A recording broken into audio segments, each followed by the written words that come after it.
Hello friends, Mukesh Kumar this side. Today we are going to do the second part of Glimpses of India, Kurg. Kurg is a beautiful place and see what is the culture and tradition of the Kurg and what makes it distinct from other part of the country. It is the place which is in Karnataka. तो चलिए शुरू करते हैं. Coorg. Coorg is a coffee country famous for its rainforest and spices. तो जो कुर्ग है वो किस चीज़ के लिए फेमस है? कॉफ़ी के लिए और रेन फॉरेस्ट के लिए, यानी यहाँ सदाबहार बारिश होती रहती है, और स्पाइसेस के लिए, मसालों के लिए. Midway between Mysore and coastal town of Mangalore sits a piece of heaven that must have drifted from kingdom of God. तो जो ऑथर हैं, इसके ऑथर हैं लोकेश एब्रोल. वो कहते हैं कि मैसूर और कोस्टल एरिया ऑफ मैंगलोर, इनके बीच में एक बहुत ही हेवनली प्लेस है, यानी कि ऐसा लगता है जैसे स्वर्ग है. वो ड्रिफ्ट हो गया हो भगवान की गोद से, भगवान के साम्राज्य से अलग हो गया हो, यानी वो इतना सुंदर लगता है कि ऐसे लगता है कि स्वर्ग का एक स्थान है और भगवान के साम्राज्य में से धरती पर आ गया है. This land of rolling hills inhabited by proud race of martial man. तो ये इनहेबिट की गई है, यानी यहाँ कौन रहने वाले लोग हैं? ये बड़ी बड़ी रोलिंग हिल्स हैं, बड़ी लंबी लंबी हिल्स हैं. तो यहाँ पे कौन से लोग रहते हैं? मार्शल लोग, यानी कि जिनका संबंध युद्ध से और लड़ाई से होता है, उसको कहते हैं martial man. Beautiful women, wild creatures. तो यहाँ पे हमें क्या मिल जाता है? यानी कि वाइल्ड क्रिएचर, जंगली जानवर मिल जाते हैं, और सुंदर स्त्रियाँ होती हैं यहाँ की, और जो पुरुष हैं बहुत ही योद्धा होते हैं, मार्शल मैन होते हैं, युद्ध करने वाले. कुर्ग और Kodagu the smallest district of Karnataka. तो कोडगु कह सकते हैं, इसका नाम कुर्ग भी है, और ये छोटा सा एक डिस्ट्रिक्ट है, एक जिला है कर्नाटका के अंदर. Is a home to evergreen rain forest. तो यहाँ बारिश होती ही रहती है, और स्पाइसेस, मसाले, एंड कॉफ़ी प्लांटेशन, और कॉफ़ी की प्लांटेशन बहुत ज़्यादा है. Evergreen rain forest cover the 30% of the district. तो जो 30% एरिया है वो तो सिर्फ यहाँ के जो रेन फॉरेस्ट कवर कर लेती है. During the monsoon it pours enough to keep many visitors away. तो मानसून का जब समय होता है, इसमें काफ़ी बारिश होती है, और जो भी यहाँ विजिटर आते हैं, विजिट करने लोग आते हैं, उनको दूर ही रखती है, यानी इतनी बारिश होती है मानसून में. The season of Joy commences from September to and continue till March. तो सितंबर से लेकर मार्च तक यहाँ समय अच्छा होता है, यानी जब यहाँ को विजिट किया जा सकता है, यहाँ जाया जा सकता है.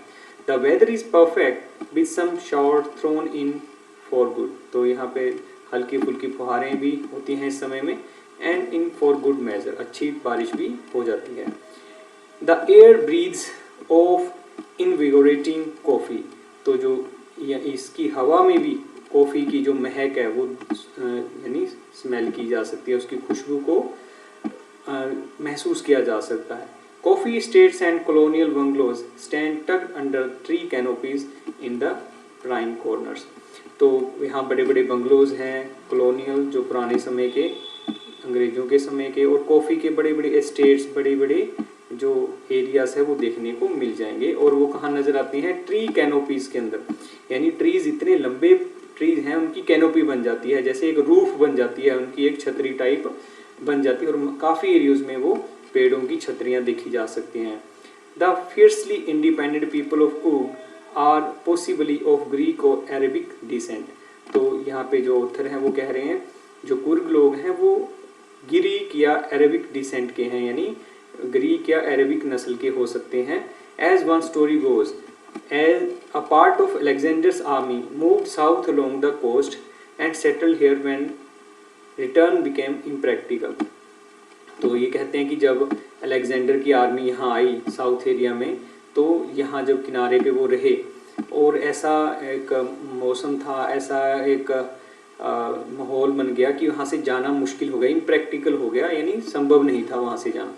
These people married among us the local. तो इन लोगों ने लोकल लोगों से मैरिजेस की, and their culture is apparent in the martial traditions, marriages and religious rites.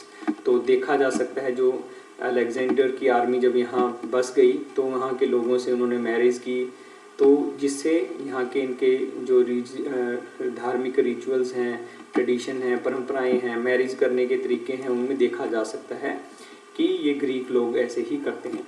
Which are the distinct from Hindu mainstream, और ये जो इनके रीति रिवाज हैं हिंदू मेन स्ट्रीम से तो मिलते ही नहीं हैं, यानी कि जो हिंदू जो कल्चर है उसके ट्रेडिशन से बिल्कुल भी मैच नहीं करते, मेन स्ट्रीम के जो बहुत ज़रूरी तौर पे हिंदुज़म में फॉलो होते हैं।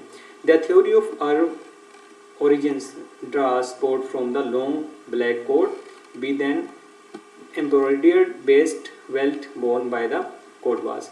तो ये अगर यहाँ देखा जाए तो ये एम्ब्रॉयडरी किया हुआ यानी बड़े ही सुंदर कढ़ाई किया हुआ जो कमर पे बेल्ट डालते हैं, उसको देखकर कह सकते हैं कि जो ये लोग अरब के हैं, क्योंकि वो उस ड्रेस को क्या कहते हैं, कुफिया। ये इस ड्रेस को कुफिया बोलते हैं और ये कुफिया से रिजेंबल करता है, कुफिया से मिलता जुलता है, जो कि अरब लोग और कुर्द लोग पहनते हैं। तो ये कहा गया है कि जो ये कुर्द के लोग हैं वो कहाँ, उनके पूर्वज कौन हैं, अलेक्जेंडर की आर्मी यानी ग्रीक लोग और अरब के लोग। तो क्योंकि उनके कपड़े पहनने के तरीके से, उनके शादी करने के तरीके में और उनके रीति रिवाजों में, उनके कपड़े डालने के तरीके में, उनके ड्रेसिंग सेंस से देखा जा सकता है कि वो अरब या ग्रीक लोग उनके वंशज थे। Coorgi homes have a tradition of hospitality and they are more than willing to recount numerous tales of valor related to their sons and fathers। तो कुर्गी लोग बहुत हॉस्पिटेबल होते हैं, बहुत आदर मान करते हैं अगर उनके घर कोई जाता है, और वो अपनी बहुत कहानियाँ सुनाते हैं बहादुरी की जो उनके लड़कों और पिताओं से संबंधित होती हैं। The Coorg regiment is one of the most decorated Indian army. तो जो एक कुर्ग रेजिमेंट भी है जो आर्मी में है, यानी एक रेजिमेंट है जो आर्मी में सर्व करती है।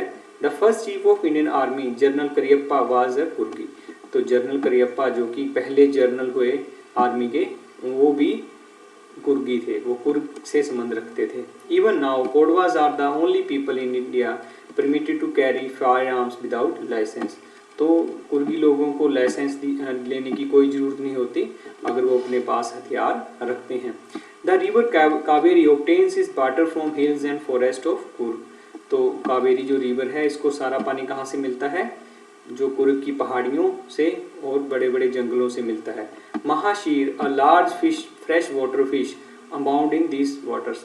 तो एक जो फिश है जिसको महाशीर बोलते हैं, यहाँ पे मिल जाती है। Kingfishers dive from their catch wild squirrel and langurs drop partially eaten food for the mischief of enjoying the splash and ripple effect of the clear water। तो यहाँ पे जो किंग फिशर्स हैं वो डाइव करती हैं, कैच करती हैं, और जो स्क्वेल होती हैं, गिलहरी होती हैं और लंगूर होते हैं, वो क्या करते हैं, खाकर कोई भी फ्रूट उसको थोड़ा सा खाकर नीचे फेंक देते हैं, और वो पानी के जो छपाक से आवाज़ आती है, स्प्लैश की आवाज़ आती है, और रिपलिंग इफेक्ट होता है, यानी जब किसी खड़े हुए पानी में हम पत्थर फेंकते हैं तो उसमें रिपल्स बनते हैं ना, तो उस रिपल इफेक्ट को देखने के लिए जो लंगूर है और जो स्क्वायर है वो आधे खाए हुए फल नीचे फेंक देते हैं। Elephants enjoy being bathed and scrub in the river by their mahouts. तो महूत जो होते हैं, जो उनके महंत होते हैं, जो एलिफेंट्स को चलाते हैं, वो इंजॉय करते हैं वहाँ पे नहाने के लिए और अच्छी तरह से अपने आप को वेद करने के लिए, यानी नहाने के लिए। उसके बाद अगर हम देखें, the most laid back individual become cowards to the life of high energy adventure. तो अगर कोई सुस्त व्यक्ति भी हो, लेड बैक हो, यानी कि सुस्त हो, वो भी यहाँ पे यहाँ की एनर्जी देख के, यहाँ का वातावरण देख के एनर्जी से भर जाता है, एडवेंचर से भर जाता है। With river rafting, canoeing, rappelling, rock climbing and mountain biking.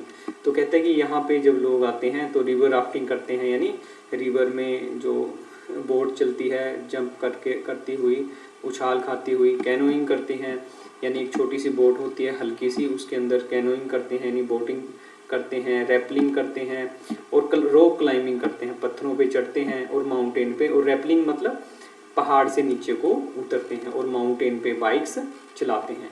तो ये देखिए बास्केट सेलर देखा जा रहा है उनके एरिया में, कैसे बास्केट जो कुर्गी पर्सन है वो बेच रहा है। आगे कहता है, numerous walking trails in the region are favourite with trekkers. तो यहाँ चलने के लिए बहुत अच्छे अच्छे रास्ते भी हैं, जहाँ वो लोगों के लिए बड़े ही अच्छे हैं, जहाँ पे वो वॉक करते हैं। Birds, bees and butterflies are there to give company. यहाँ पे वर्ड्स मिल जाते हैं, बीज मिलती हैं, बटरफ्लाइज मिलती हैं, और यहाँ पे macaques, Malabar squirrels, langur, slender lorises keep a watchful eye from the tree canopy. तो यहाँ पे ये सारे जो एनिमल्स हैं वो मिल जाते हैं। I do however prefer to step aside from wild elephant.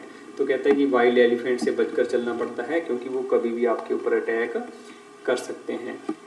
The climb of the Brahmagiri hills bring you into A panoramic view. तो ब्रह्मगिरी हिल्स से हम देखते हैं तो बड़ा ही सुंदर नज़ारा, एक बहुत बड़ा वाइड एरिया का नज़ारा देखने को हमें मिलता है। Entire misty landscape of Coorg. A walk across the rope bridge leads to the 64 acre island of निसार्गधाम।